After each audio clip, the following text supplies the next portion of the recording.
আসছে আমাদের কাছে নারায়ণগঞ্জ। উনি কুয়েত প্রবাসী। আজকে প্রায় কয় বছর যাবত ধরে কথা আমার 2.5 বছর। আজকে প্রায় 2.5 বছর যাবত ওনার ফ্রোজেন শোল্ডার।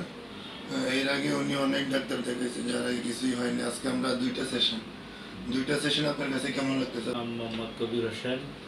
আমি নারায়ণগঞ্জ থেকে এখানে আসছি আজকে 2 দিন। আলহামদুলিল্লাহ ভালো লাগতেছে। কত পার্সেন্ট ইমপ্রুভ মনে হয় আপনার কাছে, মানে দুইটা সেশনে 100-এর মধ্যে? এখন মোটামুটি বোঝা যায় যে আলহামদুলিল্লাহ বিষয়তে ভালো লাগে।